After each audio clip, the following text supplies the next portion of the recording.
finally gonna get her time in the spotlight. Here's the thing. As I'm sure a lot of you guys know, if you're building cars, working on cars, or just mostly buying anything in general, there's a whole lot of stuff on back order right now, just across the board. And unfortunately, supply issues have affected our timeline with getting the Corvette ready before the next round of clutch jitters. Some crucial parts just aren't gonna make it in time. I just had to make the decision in the call that I did not want to be rushing things for that car. Right now is when we need to start making a backup game plan. And, well, the backup game plan is behind me. Ta-da!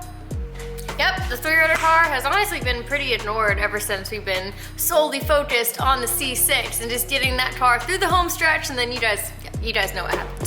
So we brushed off the dust on the 3-rotor car and we're like, all right, what do we gotta do to get this car ready? And in addition to getting the car ready, I've never driven that car in comp. I've never chased anyone in that car. The last test day that was on this channel was really the first time that we had a full test day in the 3-rotor car, like actually driving it for the first time and starting to dial in setup.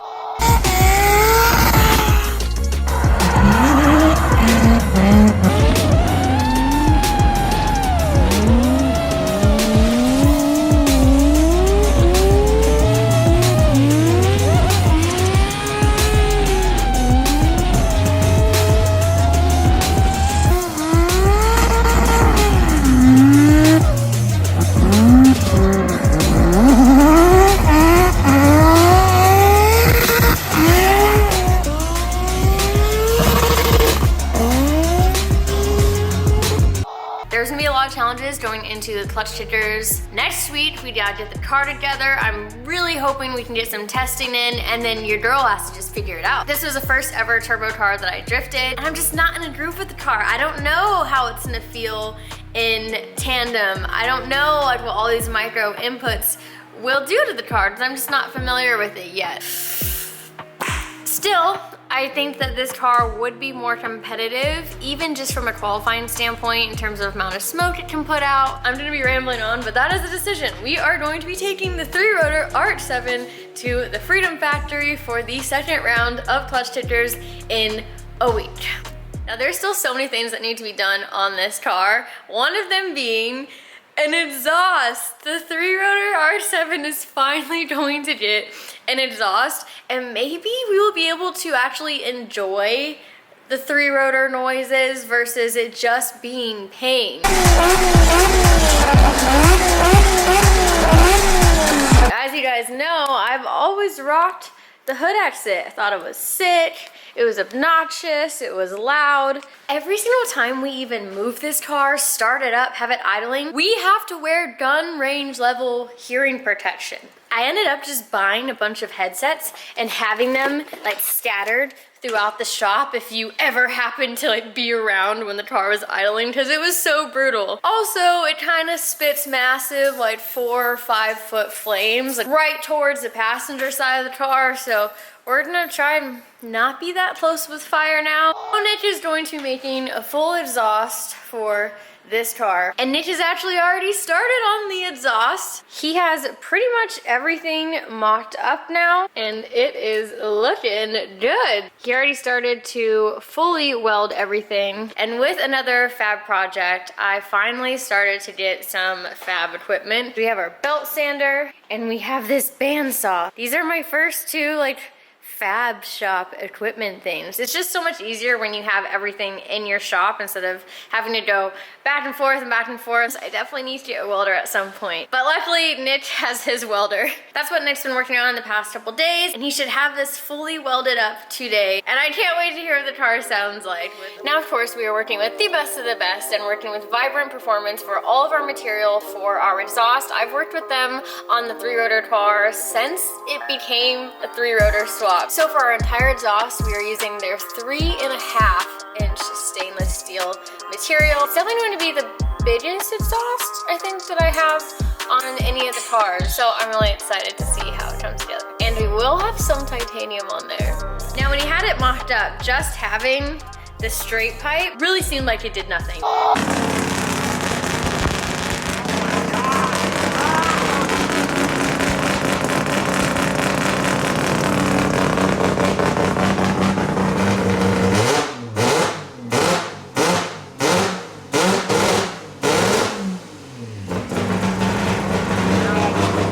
was still loud as hell. This is one of my favorite mufflers that they make. This is their full titanium blue tip muffler that we're gonna add on. And hopefully this will quiet her down just a little bit.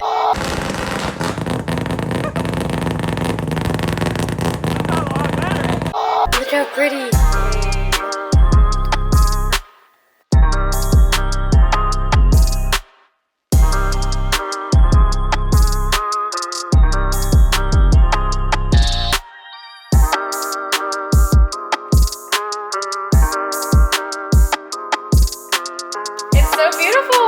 Definitely my favorite tip by them. It's gonna look so good on the car. So just past the axle, we're gonna have a V-band so that if we need to take our muffler off, we can, and replace it with just a turn down competition setup, especially if we're going anywhere where there's gonna be like a bank track where you're riding the wall or anything like that. You don't have to risk hitting the muffler and then messing up your entire exhaust, so that will be an option. But definitely whenever I can, I know I'm gonna wanna put the muffler on because the car is so loud.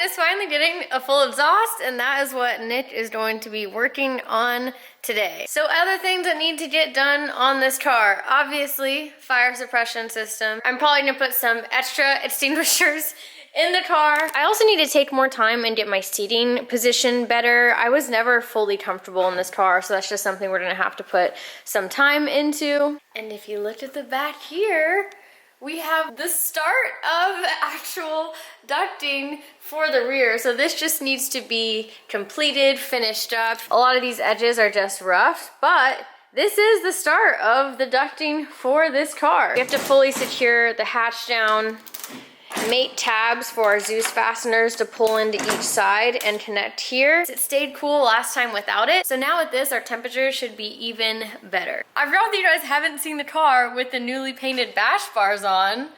Boom. Look at that. I love these bash bars by True Focus Fab so much. I have a link in the description for a discount code if you guys want to get your bash bars from them. They make them for pretty much every drift chassis, and I'm sure if they don't, they can make you something. And if you guys do want Stardusts, just tell them you want that Collete spec. I love these Stardusts. My paint turned out really well. I did House of Color chartreuse with some flake. The lighting's a little weird right now, so it's sort of hard to see the flake, but it turned out so good. And we threw on our front bash bars as well, which is so nice because they have the jacking point on it right here. My hesitation for ever wanting to bring this to Clutch Kickers was just not really knowing this car and not really having experience drifting a turbo car. Now the C6 was built for Clutch Kickers. It was built for competitions. That was its entire sole purpose, so definitely throwing myself a curveball here, but I love this car. I'm stoked that a lot of you guys are going to be able to see it in action and see it in person if you're going to be at the event this next weekend. And we're just rolling with the punches and making what we got work.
you did it. I did it. You did the thing. Thank God. Maybe we can hear after we started. You just saved the hearing of everyone on the entire compound. All the neighbors are gonna like us a little bit more. I have a general idea of how it sounds, and it's 1,000 times different with the muffler and without the muffler. So. I put in the clip of without the muffler when you're just like dying and screaming. We're like, what the heck? It does so much.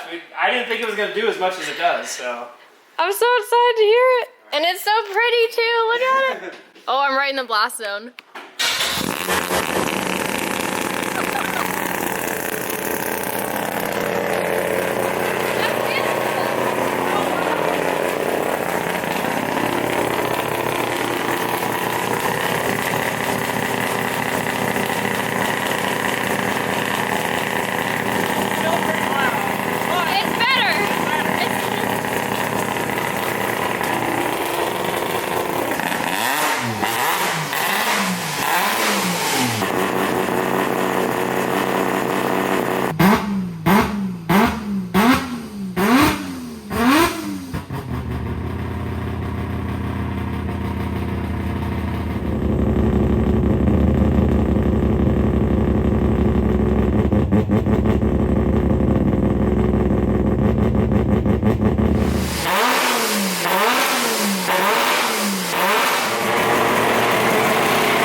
Sign language.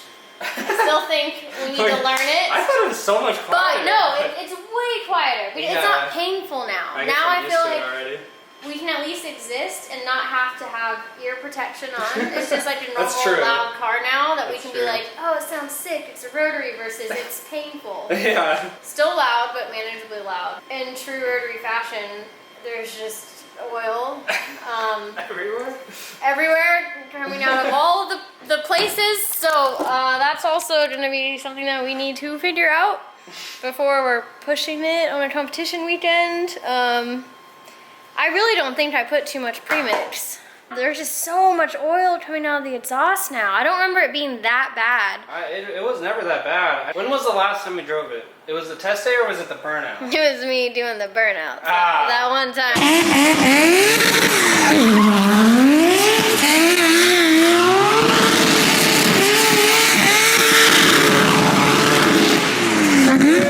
This car feels like it was so long ago for us because all we've been thinking about is the Corvette, and then now we're like, oh you. It's never really run perfect quite yet. Because we haven't been able to fully tune it. Exactly, so because of that. But it's never been this bad, I feel like. No, this is the worst it's ever been. And it was sitting, so we were like, oh, give it some time, because, you know. We put new plugs in it, we did an oil change, we added the exhaust. Should we show them the oil?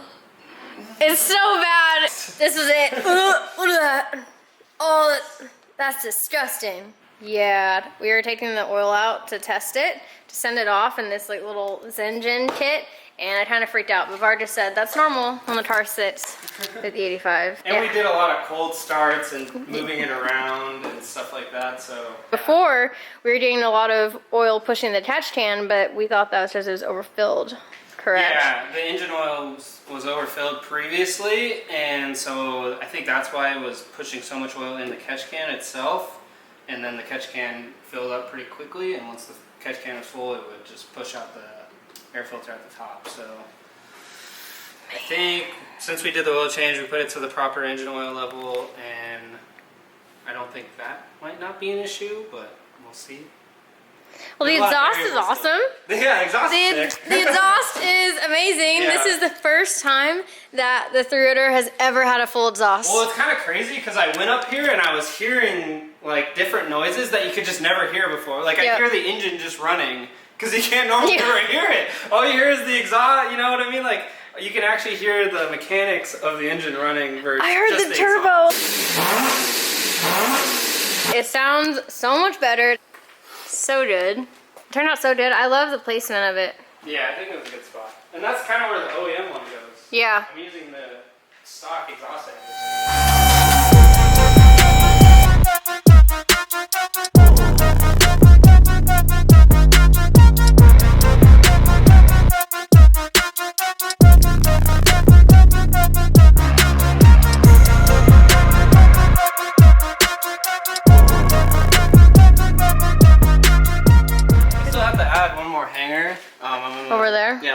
solid mounted hanger right here.